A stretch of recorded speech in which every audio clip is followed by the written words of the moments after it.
Ya te tenemos preparado el primer café de la mañana. Información veraz y oportuna. El primer café de la mañana. Recién hecho con información veraz. El primer café de la mañana. En agosto celebramos el Día Internacional de los Pueblos Indígenas. Historias de activismo.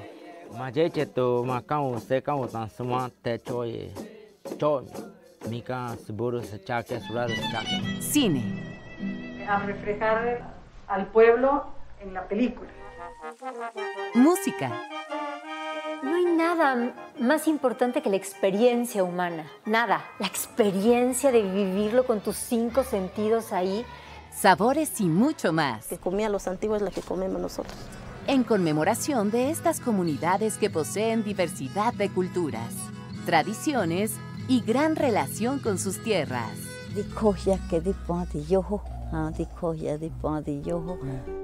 Día Internacional de los Pueblos. El primer día de gobierno de Gustavo Petro ha sido intenso en materia política, con anuncios y proyectos de ley. Pero quizá el hecho más relevante es la reforma tributaria que ya fue radicada. Hay anuncios de nuevos impuestos y metas de recaudo. Daniela, denos la explicación, por favor. Mateo, bien, mire, veamos primero la meta de recaudo del gobierno. Buscará llegar mínimo a 25 billones de pesos anuales desde el próximo año, pero deja abierta la opción a subir esa cifra con mayor control a la evasión. La gran meta entonces está en 100 billones de pesos entre 2023 y 2026, que es el periodo en el que gobernará Gustavo Petro. Ahora atentos, porque estos son los nuevos impuestos contemplados en esa reforma. El gobierno propone gravar con una tarifa mínima de 6,4% de impuesto de renta a los ingresos adicionales que tengan las personas que ganan más de 10 millones de pesos. Eso, según el gobierno, es 1 millón de colombianos. Propone también una tarifa de 10% a las bebidas azucaradas, alimentos ultraprocesados, y esto incluiría, como por ejemplo, productos como la gaseosa, energizantes, mezclas en polvo, embutidos, papas fritas, helados, cereales, ponqués. La lista es bastante larga, Mateo y televidentes. Ahora, José Antonio Campo, ministro de Hacienda, explica así la reforma. Recaudo. Estamos aspirando al año 2023 recaudar 25 billones de pesos adicionales. Renta a personas. Se limitarán los beneficios tributarios para las personas que tengan ingresos superiores a 10 billones de pesos mensuales y que tan solo representan el 2% de la población. Impuesto al patrimonio. Propuesta de un impuesto al patrimonio a personas naturales que es de más de 3.000 millones de pesos, que se eleva al 1% para los de más de 5.000 millones de pesos. Bebidas azucaradas y ultraprocesados. O sea, que la gente cambie sus patrones de consumo y que las empresas comiencen también a cambiar sus productos para cumplir las normas de salud pública, digamos, de tal manera que en un tiempo prudente este impuesto realmente comience a recaudar menos porque la gente está cambiando sus patrones de consumo.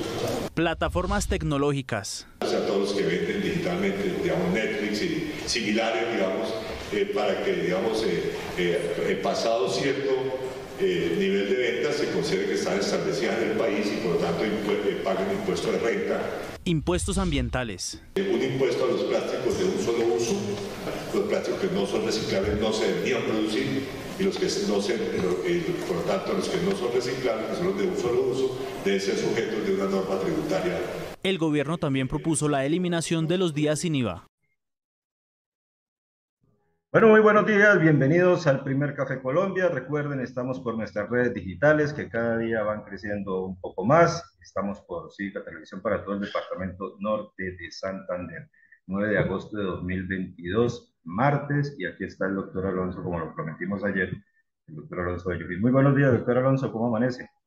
Muy buenos días, Juan Carlos, muy buenos días a todos nuestros televidentes, nuestros oyentes, la gente que nos sigue en las redes y en la televisión de cable Éxito y Cívica Televisión. Muy buenos días. Señor, doctor Alonso, que como vio en el cabezote, hoy es el Día Internacional de las Poblaciones Indígenas que hay en todo el mundo. No es que solo sean los indios, sino los indígenas peruanos, colombianos, guatemaltecos. Hoy las Naciones Unidas tienen estipulado el 9 de agosto como el Día Internacional de los Pueblos Indígenas. Muy importantes para este gobierno. Claro, tienen su cultura. Señor. El problema es importarla, ¿no? Pero ellos deben mantener su cultura, mantener sus costumbres, etcétera, y inclusive en algunos casos está relacionado mucho con la lingüística, ¿no? El idioma, ¿no? Claro, total. Así que es un idioma autóctono muy restringido, pero muy valioso, la verdad. Además, como dijo un amigo ayer, son los dueños de todo esto, entre otras cosas, ¿no? No, todos somos dueños de todo. Aquí no hay dueño de es que no. Esto es mío. No, esto todo el mundo es de todo el mundo. Eso exactamente, sí. Exactamente. Bueno, mire, vamos a entrar en materia y como era de esperarse, con gobierno nuevo, pues impuestos nuevos, situaciones nuevas, y ayer madrugaron a radicarle a Roy Barreras en el Congreso para que trabaje un paquete de proyectos de todos tipos, pero el que más ha causado controversia, y más ha causado controversia sobre todo aquí en la zona de frontera o de fronteras, es el de la reforma tributaria. Y hay dos puntos que tocan, digamos, muy profundo a la frontera. En este caso, que ya se ve, usted ve en el Twitter, en las redes sociales, todo el mundo quejándose que van a quitar el subsidio. Algunos a favor, otros en contra. Alguien por ahí le colocó a usted, oiga, doctor, pero es que hay 15 días solamente hay gasolina, 10 días hay gasolina, y eso es lo mismo, ¿sí? No sé, ¿usted qué opina? Sí, no, así es, exactamente, escasamente 15 o 20 días máximo hay gasolina subsidiada. Pues ahorita va a pagarla todo el mes. ¿Cuál es el problema? Y dicen que tiene que llegar... Eso ayuda mucho. Eso ayuda mucho. El hecho de que la gasolina esté barata, que es un premio que tuvimos como región, debemos mantenerlo, porque indudablemente va a subir todo. Va a subir la gasolina y con ese pretexto va a subir la carrera de taxi, va a subir absolutamente todo. Entonces, el que quiera que las cosas suben, pues, sí, cada uno a lo suyo. Sí. Eso por ese lado. Y lo otro que no entiendo es cómo es que la nueva reforma tributaria le quita, digamos, los favorecimientos que se tienen cuando se llega a una empresa a las CESE, ¿sí? Las zonas especiales. O sea, ¿eso qué implica? Eso implica que no llegue inversión extranjera, por ejemplo, a una ciudad como Cúcuta. No. De acuerdo a un comentario que estuve leyendo hoy, parece que es a futuro. O sea, las zonas especiales de frontera, de desarrollo fronterizo, que tanto peleó teóricamente el entonces senador Cristo y ministro Cristo, ¿sí?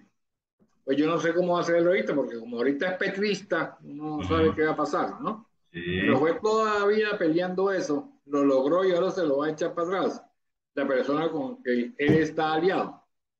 Pero tengo entendido que el tema es a futuro. O sea, lo que ya está hecho en zonas francas, lo que ya está hecho como zonas especiales, pues ya está listo, ya no hay nada que hacer. Es a futuro, al parecer. Ojalá sea así, ¿no? Por eso. Pero ¿eso qué implica? Implica... Sí implica que no hay atractivo de montar empresa en la frontera. No hay atractivo. No hay atractivo. O sea, que le pega duro a las fronteras, o a las fronteras. Muchísimo. Sobre todo que la apertura no va a ser muy rápido, que digamos. Yo pienso que muchas empresas se van a favorecer con la apertura de frontera porque en Venezuela no se consigue nada. ¿Sí? Pero entre otras cosas tampoco se consigue gasolina. Entonces, pues se van a llevar la gasolina y se van a llevar también la mercancía, ¿no? Pero la mercancía está bien. Lo que produzca Colombia está bien que se lo lleven para Venezuela. Sí. Siempre y cuando la paguen, ¿no? Sí, claro.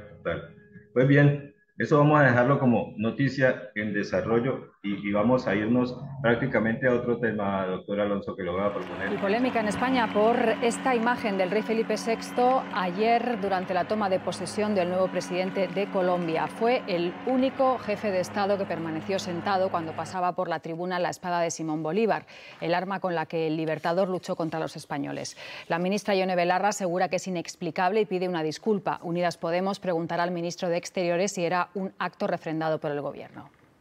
¿Cumple esta reforma con el objetivo recaudar fondos para reducir el déficit sin afectar a la clase media? Buenas noches, Ángela. Efectivamente, la reforma tributaria es muy ambiciosa en términos de cuánto se desea recaudar y el gobierno Petro, en cabeza de su ministro Campo, tratan de ser muy cuidadosos en respetar las restricciones que tienen en términos de endeudamiento. Yo creo que es una reforma ambiciosa, pero que respeta en principio la sostenibilidad fiscal del país. Bueno, ¿y qué hay que decir acerca de los productos de consumo masivo como las bebidas azucaradas y los ultraprocesados? ¿Se está gravando a los consumidores y no a las grandes compañías? Claramente se está agravando a los consumidores y ese es precisamente el objetivo, que ellos reduzcan su consumo de esas bebidas. En la medida en que ellos reduzcan el consumo de este tipo de bebidas, las empresas se verán forzadas a reducir el contenido de azúcar de sus bebidas, lo cual termina siendo beneficioso para su salud. Bueno, y además, hablando de uno de los puntos más polémicos de esta propuesta de reforma, están las limitaciones al petróleo, enmarcadas en la propuesta verde del mandatario. ¿Usted cree que este va a ser un obstáculo para la aprobación y qué implicaciones va a tener para la economía colombiana? Me parece mucho más inteligente lo que se planteó en esta reforma en el sentido de poner un impuesto sobre cierto margen, sobre cierto precio del barril de petróleo, en vez de prohibir la exploración de petróleo, que ciertamente es una medida torpe e ineficiente. Bueno, y finalmente, otro de los temas es el gravamen o los impuestos que se impondrán para las personas que ganen aproximadamente desde 10 millones de pesos en adelante. ¿Usted qué opina de este tope que están poniendo? ¿Cree que debería ser menos? ¿Cree que debería ser más? ¿Y por qué?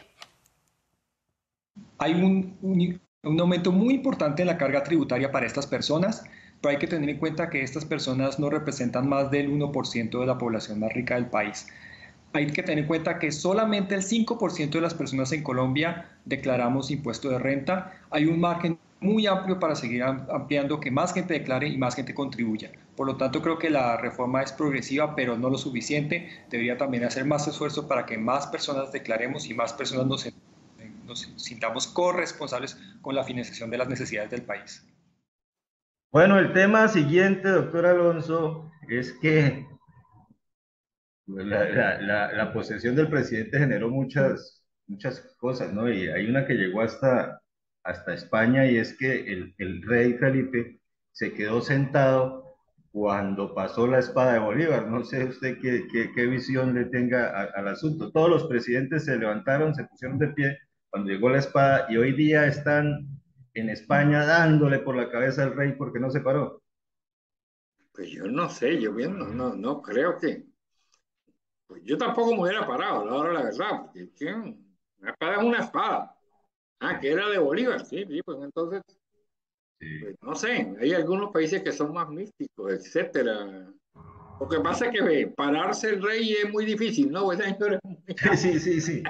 Pero él tira la mano y listo. Pero no, la verdad es que yo no le daría mayor importancia porque, pues, uno le hace a dignidades, primero que todo, lo que considera sacro. O sea, la gente que pasa por una iglesia y se persina y esa cosa es un tema de fe. ¿Sí? Y cuando hay una persona que hay que rendirle cierto honor porque está invitado, ¿sí? Mal haría no haber saludado a Petro, sí lo saludó. ¿Sí? Pero ponerse de pie porque pasó una espada.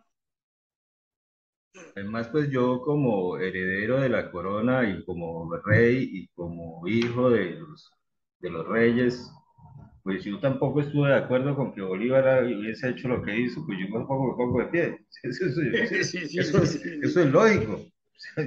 La espada que lo sacó. Sí, claro, total.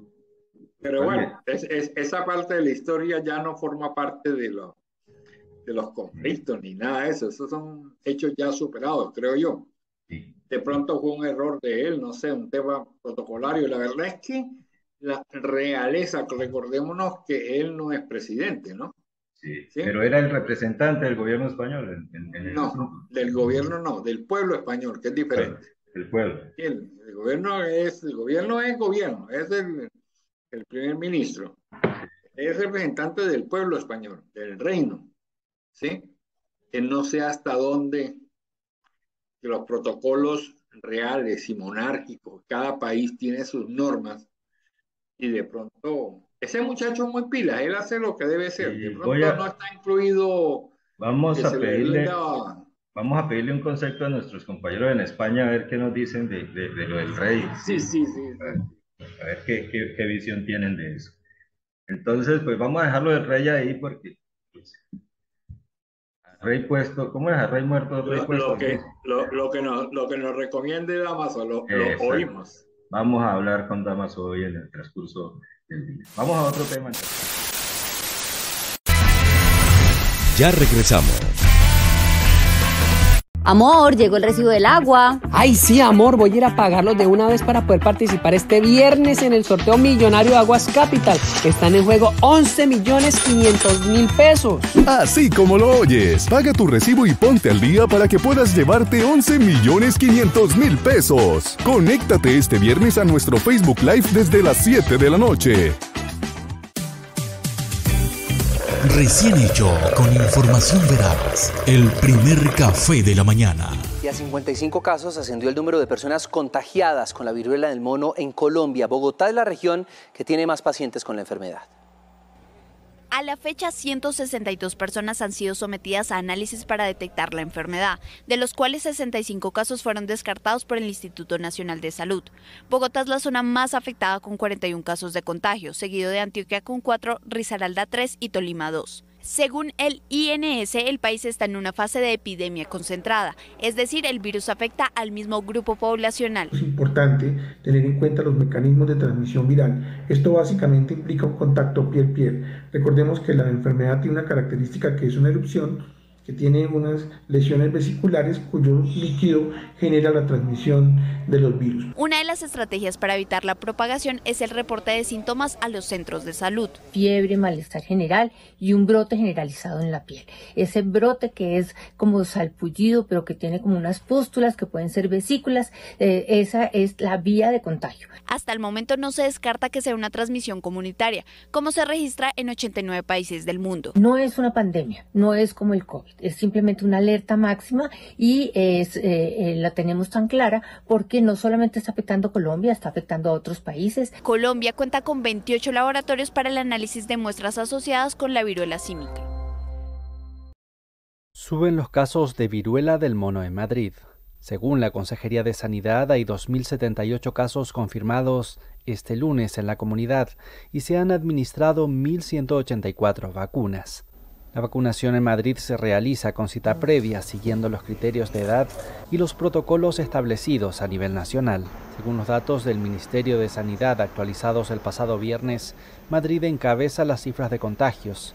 Le siguen Cataluña con más de 1.550 y Andalucía con 661. España, con más de 5.000 contagios confirmados, se sitúa como el primer país europeo y el segundo del mundo con más afectados, después de Estados Unidos, que suma casi 9.000 casos.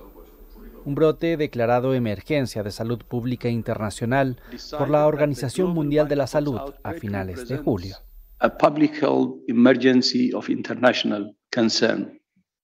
En España, 139 personas han sido hospitalizadas y 2 han fallecido a causa de esta enfermedad, según un estudio en el que han participado varios hospitales españoles publicado por la revista Lancet. El 40% de los pacientes con viruela del mono sufre complicaciones que requieren tratamiento médico. Mire, si hay algo que no ha pasado es lo de la viruela del mono. Salió un reporte que siguen incrementándose en Colombia, la mayoría en Bogotá, ¿sí? Y en el mundo también. Ya van más de 7.000 para 8.000. Ya van en miles en todo el mundo. España sigue siendo, después de Estados Unidos, que llevan 9.000, perdón, en Estados Unidos. Eso poco a poco se ha ido incrementando, doctor Alonso, lo de la viruela del mono. Y en Colombia ya vamos, ¿qué? Por 55, Algo creo que. así, sí, señor. Siendo Bogotá la ciudad con más casos. Sí, pero de todas maneras, indudablemente el ministerio y el tema de Instituto Nacional de Salud ha minimizado esto, porque lo ha minimizado desde el punto de vista de salud pública, en el sentido de que no son muchos los casos, son 55 nomás. Primero, segundo, que no es muy letal, que digamos, es limitada. Y hay otra serie de factores que no han querido hablar. La verdad es que no lo han querido decir ni de la literatura. Por ejemplo, que todo da en hombres. La mayoría de los casos, el 99.9% de los casos, es en hombres. Oiga, sí, ¿no? Las mujeres no. Y también relacionado con otro tipo de actividades, ¿no? Entonces, como que no han querido crear un tabú alrededor de esto, pero la verdad es que falta mucho por hablar sobre esto. Es preocupante porque que sí está aumentando, ¿no? Sí está aumentando. Tu amigo Tedros, el de las camisas pintorescas, mantiene la emergencia a nivel mundial, ¿sí? de la viruela del mono.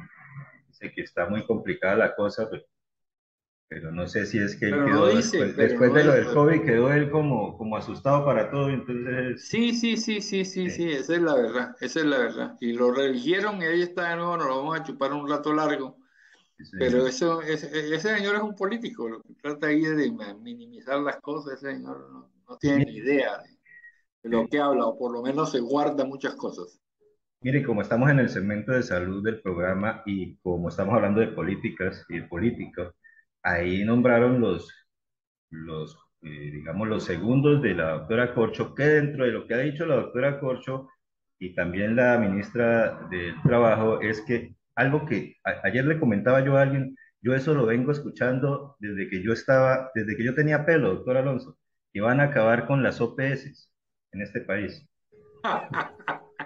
No, y van a comenzar a pagar los recargos nocturnos y todas las cosas. Entonces yo no sé de dónde van a sacar la plata de la red hospitalaria para pagar todo eso, ¿no? Porque si hay OPS en este país en el sector salud, ¿no? Claro, por favor. Y si lo pasan a vínculo con recargo nocturno, no va a haber plata. Esta señora es demasiado bruta, la ministra de Salud. Es una señora terca, recalcitrante, médica, psiquiatra, pero que no tiene nada de psiquiatría, no se ha visto ni siquiera en un espejo, no tiene ni idea. Y ella vive con un odio visceral al tema de las EPS. Pero ella habla de EPS como intermediarias, ¿no? Nunca le oirá usted a ella una palabra de lo que se llama aseguramiento o administración del riesgo.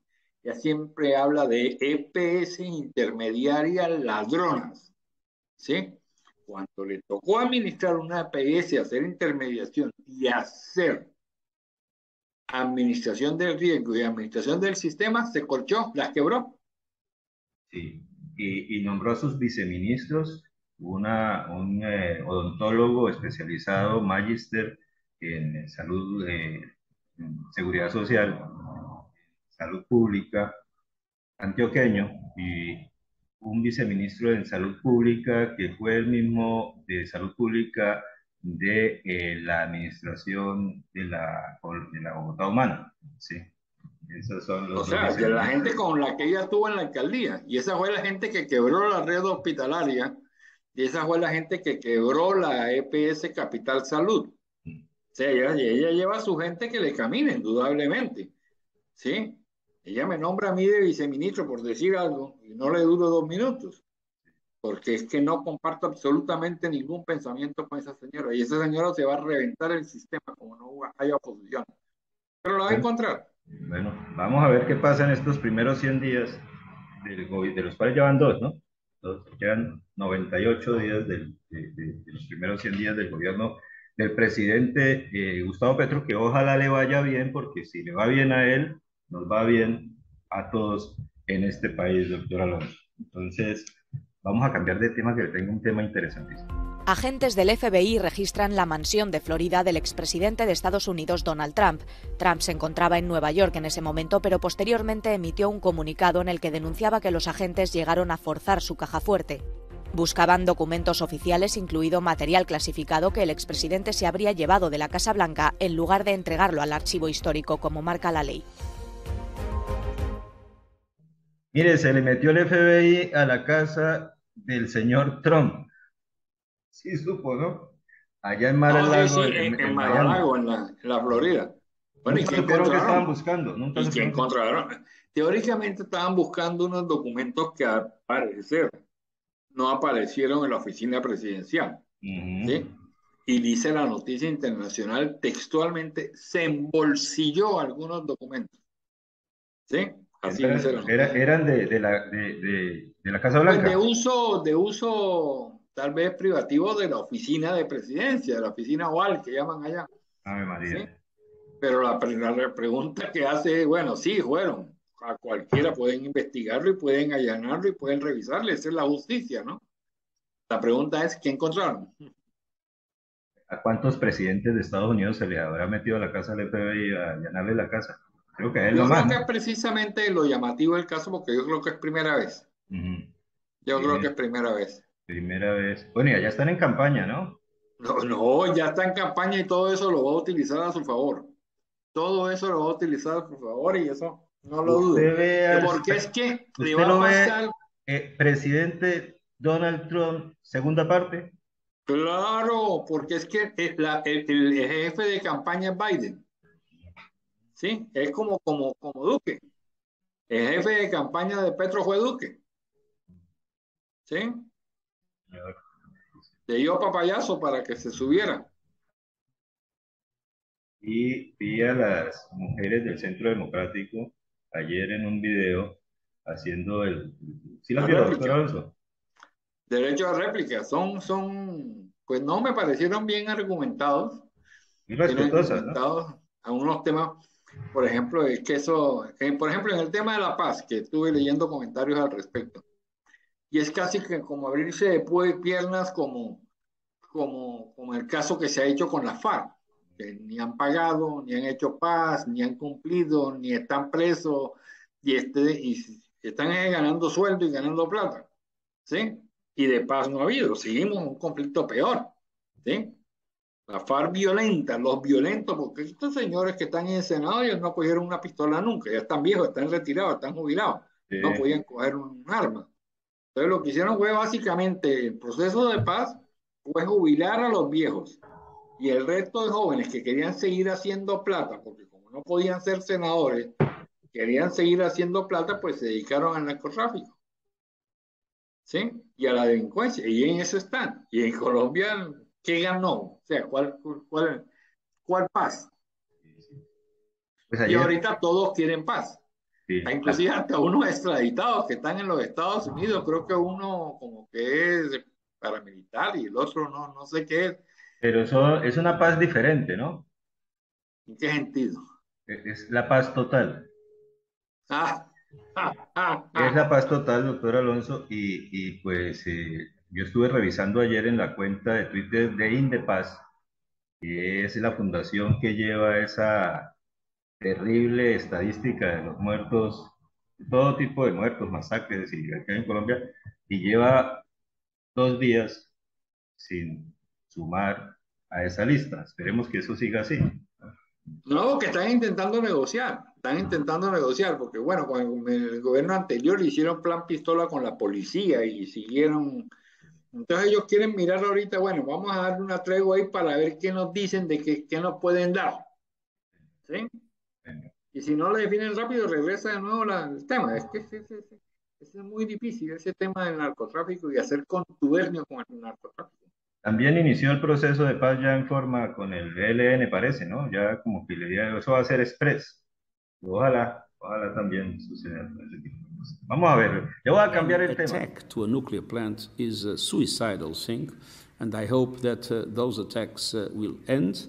And at the same time, I hope that the IAEA will be able to have access to the plant and to exercise its mandate competencies. I believe that if nuclear weapons will be used, there is probably no UN able to respond anymore.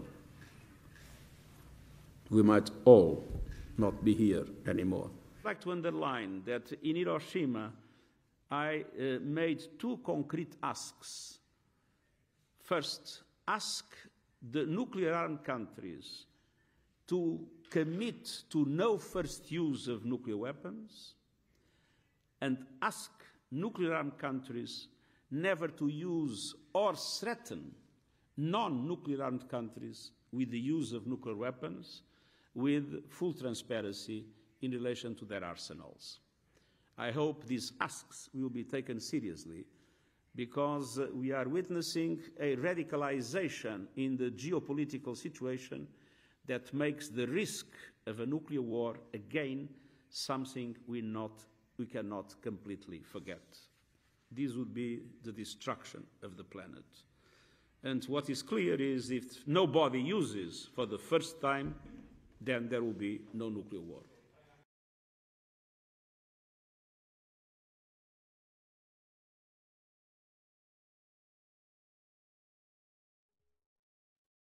El señor de la ONU está totalmente nervioso, doctor Alonso, y cuando a usted no le gusta la ONU, es que cuando dos países se están dando bala alrededor de una central nuclear, pues complicado, ¿no? El señor solamente se preocupa, no hace nada. Sí, pero... Es como el Papa, el señor de la ONU y el Papa es la misma vaina. Ayer... Estoy preocupado, de vaina no sale una foto ahí con un rosario, ahí, que haga la paz. Eso es un organismo inepto, estúpido, completamente. Eso no llega a ninguna parte. Y el Putin le echa la culpa al de Ucrania y el de Ucrania le echa la culpa a Putin y están dando bala allá y en cualquier momento revienta esa vaina. Así es, así es. Esa era, pues bueno, mire, yo lo voy a dejar como es costumbre, invitándolo de antemano para que mañana se conecte a la misma hora aquí con nuestros televidentes. Lo voy a dejar con las imágenes del día 166 de la expedición express del señor Putin a Ucrania. ¿Sí? Sigue destruyendo lo destruido. ¿Sí? Bueno, ahí le voy a mostrar cómo van llegando los barcos con granos a diferentes puertos del mundo. Ya han salido 6 barcos, quiere decir que el pan allá donde lo compra el pintor amigo suyo, el pintor de la nueva ola, debe estar bajando en los próximos días. Ahí le voy a dejar las imágenes, doctor Alonso, agradeciéndole la conexión y mañana nos vemos aquí. Recuerden, YouTube, Facebook, Cívica, todos quedan invitados mañana al primer Café Colombia. Nos vemos mañana, doctor Alonso. Muchas gracias.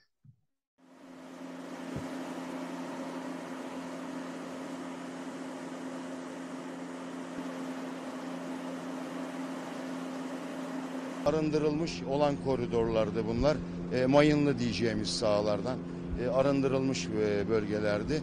Dolayısıyla kılavuz kaptan ve kılavuz bot eşliğinde bu 3 gemi bu koridorları, dar koridorları ve kısa ayakları dönerek Odessa'ya, önce Odessa'ya, kuzeye doğru, doğuya doğru yükseldik. Orada bir kısa bir bekleme oldu. 3 gemi buluştu. Ondan sonra kılavuz kaptan eşliğinde yaklaşık tehlikeli sulardan çıkana kadar önde kılavuz gemisi eskortunda, refakatında 3 gemi konvoy halinde inmeye başladık.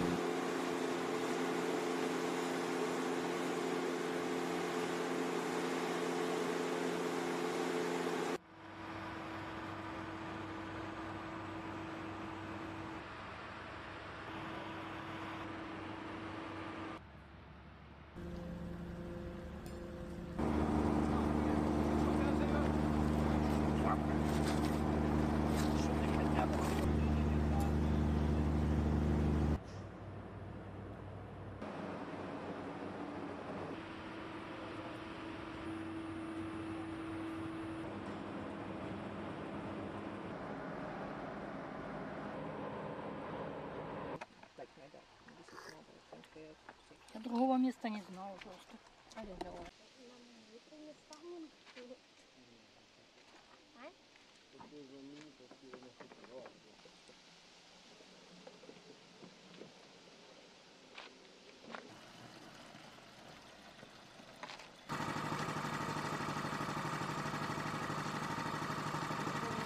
Если 8 лет не закончилось, то сейчас я не могу сказать. Ну, когда используем, тогда приходим. Через день. Бывает через 2. Я просто живу одна, мне, в принципе, достаточно. Отсутствие воды проблема, потому что не постирать, и так далее. Не сварить еды.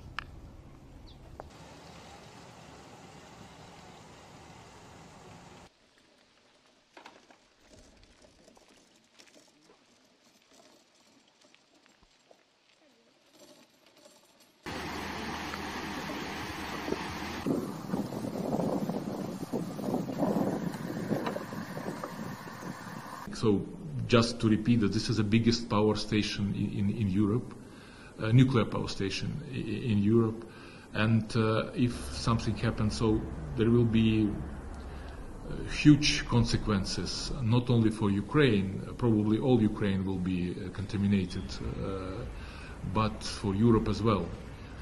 And what we are looking for, we are waiting for the mission, important international mission to Zaporizhia power plant, the mission which would of course be led by, probably will be led by IAEA as a leading agency in the field.